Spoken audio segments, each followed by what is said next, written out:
Waayifaan osoo ollaa fi naannawaa keessan jiruutti namoonni daataa bittanii fayyadamtan jirtu yoo ta'e akkaataa itti waayifaa sana paaspoortii isaa argattan isinitti agarsiisa guys. Waayifaa kamiyyuu haa ta'u paaspoortii isaa akkaataa itti argattanii bilbila keessan gubbaatti PC keessan gubbaatti guuttattanii itti fayyadamtan isinitti agarsiisa. Viidiyoo kana gurmaatti ilaalaa. Akkaawuntiin keenya guys baay'ee miidhamaa jira waan ta'eef please like share nuuf godhaa.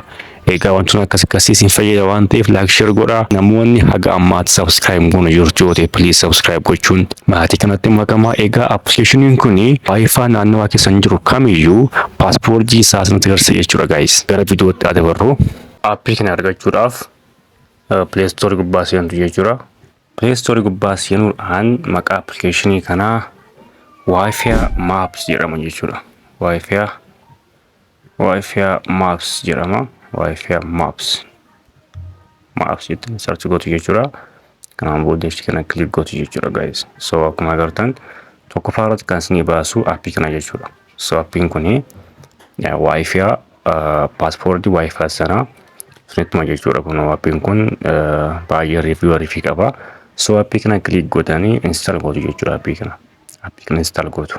Egaa aappiin kun paaspoortii Wi-Fi sana akka salphaatti isinittuma jechuudha. Wi-Fi naannawaa keessan jiru akkasumas gaafa click gootan immoo paaspoortii Wi-Fi sana isinii baasa jechuudha guys. Kana immoo isinitti agarsiisa. Viidiyoo kana please like share godhaa. Akkaawuntii keenya baay'ee rukutamee jira waan ta'eef please like share naaf godhaa.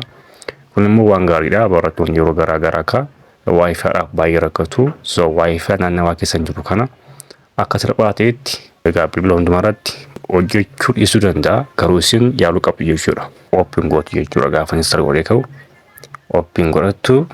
So step hundumaa isaa isinitti agarsiisa.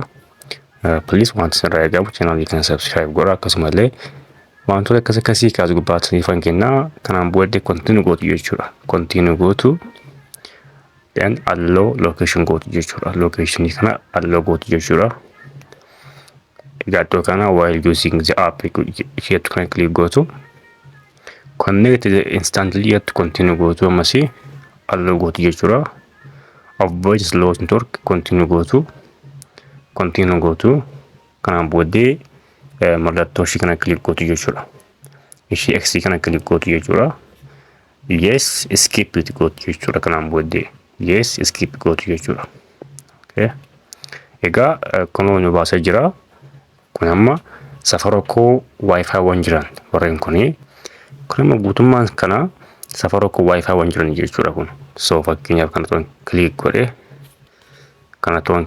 godhee jechuudha. Argitanii Wi-Fi manaatidha jechuudha. Gaafa as scroll gootanii gaafa akkas scroll gootan paaspoortii Wi-Fi kana haala kanaan baasa jechuudha kun. Maqaan Wi-Fi kana Sifraan jedhama. So paaspoortii Wi-Fi kana kun haala kanaan baasa jira jechuudha. Kanaan booddee asii copy gootu jechuudha. Wi-Fi kana asii copy godhatanii deemtanii paaspoortii Wi-Fi sana iddoo kanatti gootu jechuudha. Safara sana Wi-Fi jiru irratti hundaa'uudhaan paaspoortii Wi-Fi sana gaafa as scroll gootan haala kanaan baasaniifta jechuudha. Kanaan booddee copy gootanii akka salphaatti Wi-Fi sana argachuu dandeessu jechuudha. Egaa Amboo keessatti Anatool hoteeliin hoteela baay'ee beekamaadha. Kunoo Anatool hoteelii Wi-Fi isaa kana jechuudha. Paaspoortiin Wi-Fi isaa kunoo kana jechuudha. So fakkeenyaaf kunoo kana click gootu kunoo okay. Paaspoortiin isaa haala kanaan baasu jechuudha. It's very easy.